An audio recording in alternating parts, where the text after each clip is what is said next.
Kita semua tahu cerita perjuangan merebut kemerdekaan, melepaskan diri dari belenggu penjajahan yang berpuluh tahun mengurung bangsa kita. Tapi, ada satu bentuk penjajahan yang jauh lebih senyap. Dia nggak datang bawa senjata. Dia datang lewat piringmu tiap hari pelan-pelan. Dan dia mengurung jutaan orang Indonesia tanpa mereka sadari. Namanya sindrom metabolik. Dan benang merah yang ngikat semuanya jadi satu, resistensi insulin. Ini yang serem. Rantai ini nyaris nggak kerasa selama bertahun-tahun. Nggak sakit, nggak ada gejala. Sampai suatu hari, kaki mulai susah diajak jalan jauh, napas gampang ngos-ngosan, badan gampang capek. Sampai akhirnya, kebebasan yang paling kamu butuhkan di usia senja, kebebasan buat bergerak, buat mandiri, perlahan direbut. Tapi kabar baiknya, rantai ini bisa diputus. Dan kamu nggak butuh obat mahal atau alat canggih buat mulai. Hari ini, di momen Hari Kemerdekaan, kita bedah 3 mata rantai resistensi insulin. Apa dia, di mana dia sembunyi, dan gimana cara memutuskannya. Anggap aja ini proklamasi kemerdekaan buat tubuhmu sendiri. Halo Sobat Sehat, selamat datang kembali. Saya Dr. Indra Gunawan. Yuk kita rebut kemerdekaan itu. Tahu nggak, tubuhmu bisa kebanjiran gula bertahun-tahun tanpa kamu ngerasa apa-apa? Ini awal dari rantai yang namanya resistensi insulin. Gini cara kerjanya, setiap kali kamu makan, gula darah naik. Tubuh terus ngirim insulin. Ibaratnya kunci yang buka pintu selmu, biar gulanya bisa masuk dan dipakai jadi energi. Sistem yang sempurna.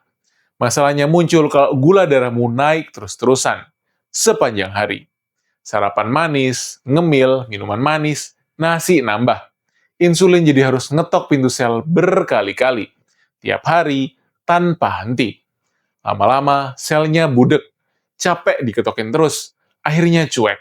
Gulanya nggak bisa masuk, numpuk di darah. Tubuh panik, dan bikin insulin makin banyak buat maksa pintunya kebuka. Makin banyak insulin, selnya makin budek. Itulah rantai resistensi insulin. Dan dia muter terus. Makin lama, makin erat, diam-diam. Kenapa ini penting? Karena ini pintu masuk ke diabetes tipe 2, darah tinggi, sampai penyakit jantung. Tapi tenang, sebentar lagi saya kasih tahu cara mutusnya. Nah, buat kamu yang penasaran, kalau rantai ini nggak kerasa, gimana caranya kita tahu dia lagi ngikat kita? Dan kenapa dia bisa sembunyi bertahun-tahun? Ini bagian yang wajib kamu ngerti.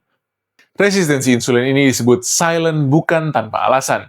Di tahap awal, tubuhmu sebenarnya masih berhasil menang dengan cara memproduksi insulin ekstra banyak buat memaksa gula tetap masuk. Jadi, gula darahmu di hasil lab masih kelihatan normal. Bayangin kayak pegawai yang dikasih beban kerja double, tapi masih sanggup nutup target dengan lembur tiap malam. Dari luar, laporannya aman, tapi di dalam, dia udah kelelahan parah.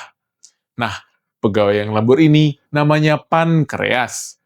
Masalahnya, pankreas nggak bisa lembur selamanya. Bertahun-tahun kemudian, pas dia mulai nyerah, barulah gula darah melonjak dan diabetes muncul. Jadi, pas seseorang didiagnosis, sebenarnya rantainya udah ngikat dari jauh-jauh hari. Dan resistensi insulin ini jarang datang sendirian. Dia biasanya bawa geng. Dan gabungan inilah yang disebut sindrom metabolik.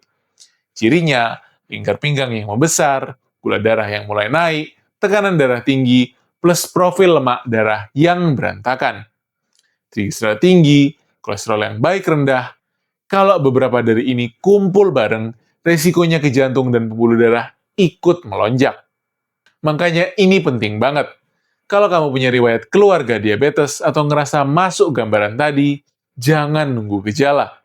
Cek gula darah dan tekanan darah ke dokter. Deteksi dini itu senjata paling ampuh buat mutus rantai ini. Oke, kita udah tahu rantainya sembunyi lewat pankreas yang lembur.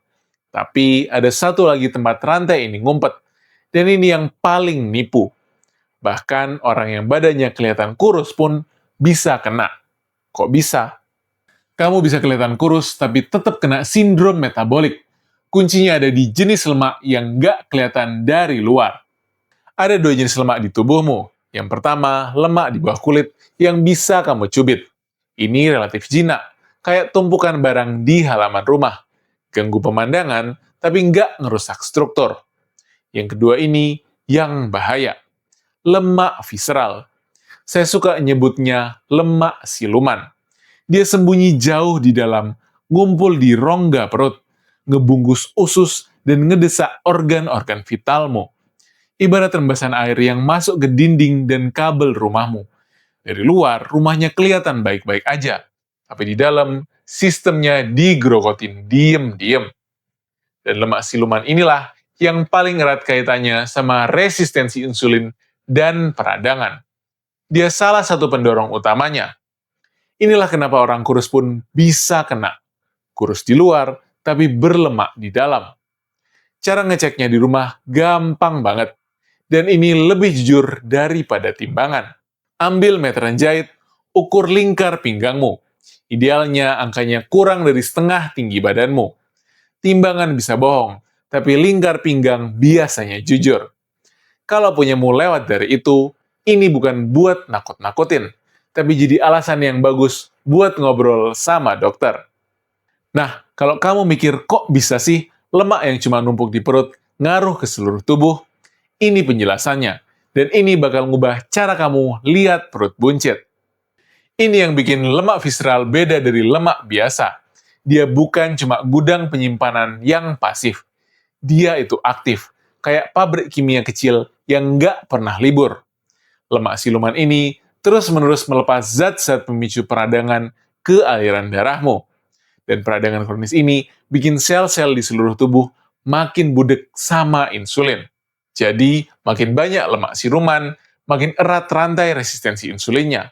Muter lagi, makin dalam.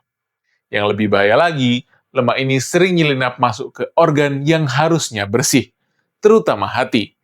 Hati yang mestinya jadi dapur pengatur gula dan lemak, malah ikut berlemak dan keteteran ngatur metabolisme. Di dunia medis, pelemakan hati ini makin sering ditemukan dan erat kaitannya sama resistensi insulin. Jadi, perut buncit yang keras itu bukan sekedar soal penampilan atau baju yang jadi sempit. Itu bisa jadi sinyal ada pabrik peradangan yang lagi aktif di dalam. Tapi ini kabar baiknya, dan ini yang bikin semangat. Lemak visceral ini termasuk yang responsif banget sama perubahan gaya hidup. Begitu kamu rutin gerak dan benerin pola makan, dia ikut mengecil. Dan karena dia yang paling bikin masalah, ngurangin dia sedikit aja, efek sehatnya kerasa banget. Yang mana pas banget jadi topik terakhir kita. Oke, kita udah kenal rantainya, dan udah tahu di mana dia sembunyi. Sekarang, bagian yang paling kamu tunggu, gimana cara mutusnya. Dan senjatanya udah ada di tubuhmu dari lahir. Senjata paling ampuh buat mutus rantai resistensi insulin bukan obat. Itu ototmu, dan cara pakainya sesederhana jalan kaki setelah makan. Gini, ototmu itu spons penyerap gula terbesar di tubuhmu. Sebagian besar gula dari makanmu tujuannya ke sana. Dan ini bagian ajaibnya. Pas kamu gerakin ototmu, jalan misalnya, otot bisa buka pintunya sendiri buat nyerap gula, tanpa perlu banyak insulin. Jadi, kamu bisa langsung ngakalin rantai resistensi insulinnya, tanpa nunggu insulinnya benerin diri dulu. Sekarang bayangin, habis makan besar, gula darahmu membanjir. Kalau kamu langsung rebahan atau tidur, banjirnya cuma diem, ngegenang, naik terus. Tapi kalau kamu jalan santai 10-15 menit, kamu lagi meres sponsnya pas banget waktunya. Gulanya keserap, lonjakannya jadi landai. Jadi, kebiasaan kita yang habis makan siang gede langsung rebahan, pelan-pelan diganti ya. Habis makan, jalan dulu sebentar. Keliling komplek, beberes, apa aja yang bikin kaki gerak. Dan makin banyak ototmu, makin gede sponsnya. Itu kenapa jalan tiap hari plus sesekali latihan beban itu kombinasi emas buat mutus rantai ini. Nah, buat kamu yang mau tahu kenapa cuma jalan kaki ringan aja bisa sekuat itu efeknya, dan gimana ngerangkai semuanya jadi kebiasaan yang gampang dijaga, ini penutup yang paling penting. Kenapa gerakin otot bisa nurunin gula darah, bahkan pas insulin lagi ngambek? Karena otot punya pintu belakang khusus.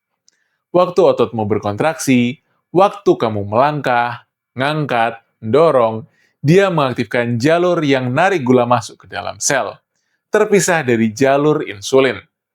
Anggap aja insulin itu pintu depan, yang lagi macet gara-gara rantai resistensi tadi. Nah, kontraksi otot itu pintu belakang, yang tetap kebuka lebar. Gula tetap bisa masuk lewat situ. Itulah kenapa gerakan sesederhana jalan kaki bisa jadi obat yang begitu ampuh. Dia ngelewatin macetnya pintu depan sepenuhnya. Dan disinilah semuanya nyambung. Ingat lemak siluman tadi? Pas kamu rutin bergerak, tubuh mulai ngebongkar lemak visceral itu buat dijadiin energi. Rantainya kendor. Pankreas yang tadinya lembur bisa napas lega. Pelan-pelan, selnya berhenti budek dan mulai dengar insulin lagi. Jadi, bukan soal olahraga ekstrim atau diet nyiksa. Ini soal ngerangkai kebiasaan kecil yang konsisten. Kurangi lonjakan gula, jalan setelah makan, bangun otot, tidur cukup. Tiap langkah kecil itu memutus satu mata rantai. Dan kalau kamu punya kondisi kesehatan tertentu, obrolin dulu bentuk olahraganya sama dokter ya. Karena pas rantai itu putus, yang kamu dapetin bukan cuma angka lab yang bagus. Yang kamu dapetin adalah kebebasan bergerak sampai tua. Kebebasan buat mandiri, itulah kemerdekaan yang sesungguhnya. Longevity tip minggu ini. Mulai hari ini, jangan langsung rebahan setelah makan. Jalan kaki santai 10 menit tiap habis makan besar, dan rasakan gimana satu kebiasaan kecil ini pelan-pelan mutus rantai resistensi insulinmu. Sobat sehat, mutus rantai resistensi insulin itu bukan kerjaan satu malam. Dia dimenangin lewat kebiasaan kecil yang kamu jaga tiap hari. Kalau video ini bikin kamu ngelihat piringmu dengan cara yang beda, bantu saya sebarin. Like, subscribe, dan tulis di komentar satu kebiasaan kecil apa yang mau kamu mulai minggu ini buat mutus rantaimu. Selamat Hari Kemerdekaan, putus rantainya, rebut kebebasanmu. Sampai jumpa di video selanjutnya.